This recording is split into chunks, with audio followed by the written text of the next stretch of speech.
बिहार विधानसभा चुनाव 2025 की तैयारियां जोरों पर है और राज्य की राजनीति एक बार फिर करवट लेने को तैयार है।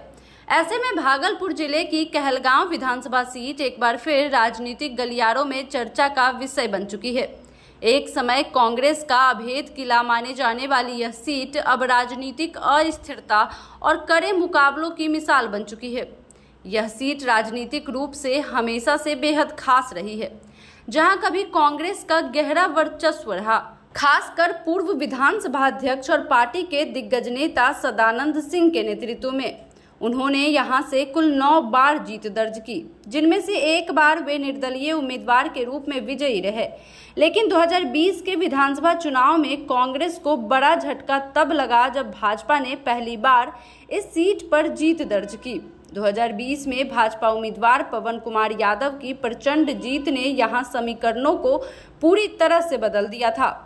पवन कुमार यादव, जो 2015 में निर्दलीय उम्मीदवार के रूप में तीसरे स्थान पर थे, 2020 में पार्टी टिकट पर मैदान में उतरकर कांग्रेस प्रत्याशी और सदानंद सिंह के पुत्र शुभानंद मुकेश को 42,893 वोटों के भारी अंतर से हराकर इतिहास रच दिया।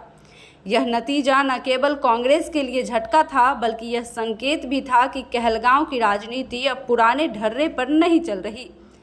दिलचस्प बात यह है कि शुभानंद मुकेश अब कांग्रेस छोड़कर जदयू में शामिल हो चुके हैं, जिससे सीट बंटवारे और महागठबंधन के उम्मीदवार चयन को लेकर राजनीतिक समीकरण जटिल हो गए हैं।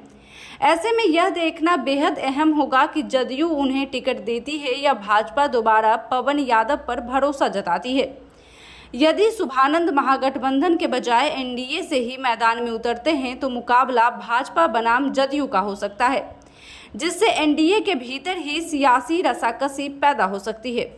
वहीं अगर महागठबंधन किसी नए चेहरे को सामने लाता है तो उसे जमीनी पकड़ और जातीय संतुलन दोनों साधने होंगे। कहलगांव की सामाजिक बनावट की बात करें तो यहाँ 3.5 लाख से अधिक मतदाता हैं, जिनमें यादव, ब्राह्मण, कोयरी, मुस्लिम, पासवान और रविदास समुदाय के मतदाता निर्णायक भूमिका में हैं। मुस्लिम मतदाता यहां लगभग 18.1% हैं, जबकि अनुसूचित जाति और जनजाति क्रमशः 11.71% और 1.12% है। इस क्षेत्र की खास बात यह भी है कि 94% मतदाता ग्रामीण क्षेत्रों से आते हैं, यानी कहलगांव एक शुद्ध रूप से ग्रामीण सीट है, जहां मतदाता अब पहले से ज्यादा सजग हैं। यह बात पिछले चुनावों के मतदान प्रतिशत से भी स्पष्ट होती है। 2015 में जहां 57.48% मतदान हुआ था, वहीं 2020 में यह बढ़कर 62.02% तक पहुंच गया, जो एक सकारात्मक संकेत है। इस क्षेत्र की राजनीतिक स्थिति के साथ साथ इसका सामाजिक और औद्योगिक विकास भी ध्यान देने योग्य है। 1995 में एनटीपीसी थर्मल पावर प्लांट की स्थापना के बाद कहलगांव ने औद्योगिक रूप से तेजी से तरक्की की है। वहीं विक्रमशिला महाविहार जैसे ऐतिहासिक स्थल इसे सांस्कृतिक और पर्यटन के लिहाज से भी समृद्ध बनाते हैं।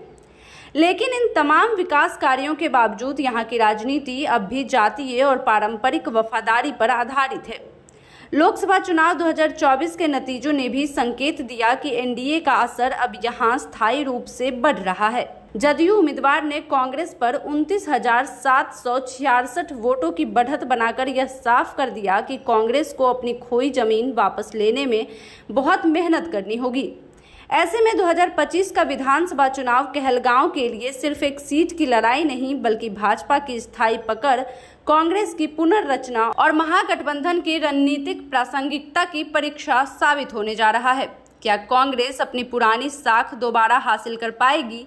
क्या भाजपा दोबारा रिकॉर्ड बनाएगी या जदयू सीट हथियाकर एनडीए के भीतर नया समीकरण गढ़ेगी? इन तमाम सवालों के जवाब आने वाले चुनाव में मिलेंगे, लेकिन इतना तय है कि कहलगांव इस बार भी बिहार की सबसे रोचक और विश्लेषण योग्य सीटों में शामिल रहने वाली है।